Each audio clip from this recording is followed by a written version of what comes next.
Following your kids to talk about your dad is not good scheduling. But distinguished guests, presidents and vice presidents, dear friends, my mom and Mary and I and our families, thank you for being here to honor the good and great man we loved so much.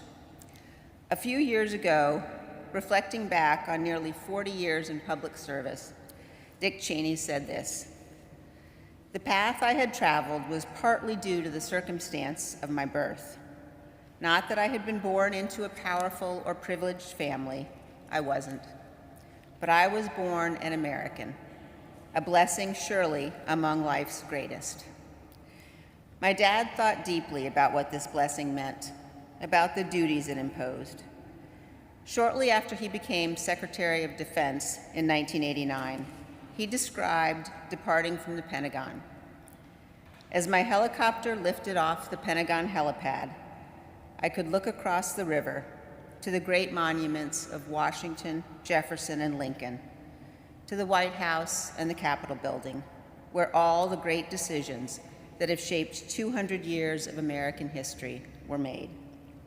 And I could look directly out on Arlington National Cemetery and remember what a terrible price thousands of brave Americans have paid so that all of us could enjoy the blessings of liberty." My dad's devotion to America was deep and substantive. He spent his life studying the history of our great republic. He knew you couldn't truly appreciate what it means to live in freedom if you didn't understand the sacrifices of the generations who came before. And he made sure that his children and grandchildren understood this too. When Mary and I were little, my dad would load up our station wagon on the weekends to take us to visit Civil War battlefields. With the back seat down and no need for seatbelts in those days, we would stretch out, eating Krispy Kreme donuts for breakfast, while my dad drove us to places like Gettysburg, Antietam, Chancellorsville, and Manassas. To be clear, even with the donuts, Mary and I were not enthusiastic participants in these outings. As you might imagine, Dick Cheney read every word of every sign at every battlefield, museum, and national park he ever visited. When you're 5 or 6 years old, this is not your idea of a good time. Mary and I usually moaned and groaned about how long he was taking, and Dick Cheney ignored us. And he just kept reading the signs. He didn't lecture us or demand that we read anything, but we pretty quickly realized no one was going anywhere until he got done. And so we figured we might as well start reading the signs too. And what an education we got. That was the thing about Dick Cheney. He wouldn't force his opinion on you or demand you do things his way. He might not share his opinion at all if you didn't ask. In fact, he was known to go long stretches of time without saying a single word.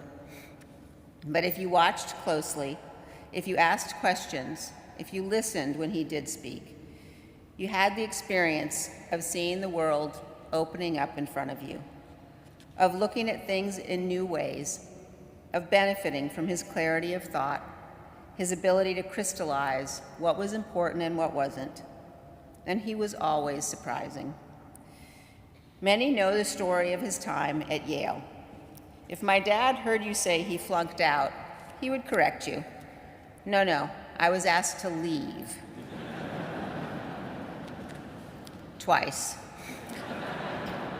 He took a break from school and he spent several years building power line across the West. I had heard this part of the story my whole life, but it wasn't until I worked with him on his memoirs that I learned how he spent his evenings. At the end of long days, he'd unroll his sleeping bag by a campfire or on a cot in the cook tent, and by the light of his Coleman lantern, he read Winston Churchill's 6-volume history of World War II. By the fall of 1963, Dick Cheney was convinced, some would say threatened, by my mother to return to school. He'd been at the University of Wyoming just a few weeks when he climbed to a seat up near the rafters of the packed field house to hear President John F. Kennedy urge the students to dedicate their lives to the service of our nation. I think this is the moment my dad decided what direction his life should take. Though he was inspired to service by President Kennedy, Dick Cheney became a Republican. But he knew that bonds of party must always yield to the single bond we share as Americans. For him, a choice between defense of the Constitution and defense of your political party was no choice at all. When he was vice president, he wrote in this letter to all of his grandchildren, "As you grow, you will come to understand the sacrifices that each generation makes to preserve freedom and democracy for future generations.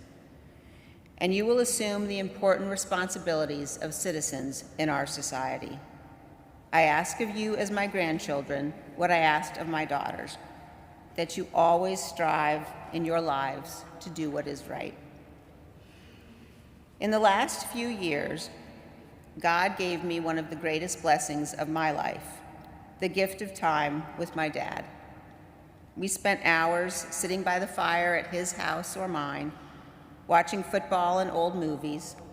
We went to grandkids' games and matches, and we hit the road again, this time with me in the driver's seat. Now, let me be clear, he did not like my driving. And in his defense, I had wrecked far too many of his cars over the years for him to be happy with this arrangement. But we reached an accommodation of sorts. My dad agreed to let me drive if I agreed to let him choose the music. Johnny Cash, John Denver, and yes, even the Carpenters, were the soundtrack of our road trips. We went to places he'd taken us 50 years ago, to Manassas and Antietam and Mount Vernon. My dad in his Stetson, the latest copy of The Economist, that day's newspapers, and a book always tucked into the door pocket. We drove for hours. We talked about life and family, history, and America. Sometimes my dad's yellow lab, Max, would jump in the back seat and come with us.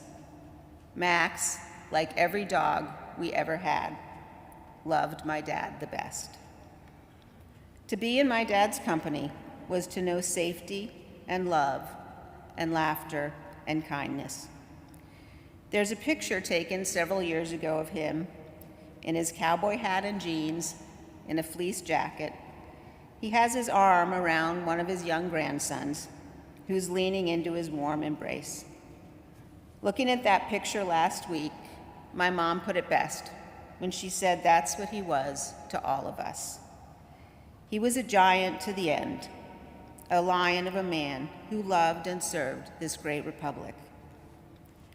The night before my dad died, the sky above my parents' house filled with clouds in the shape of winged angels.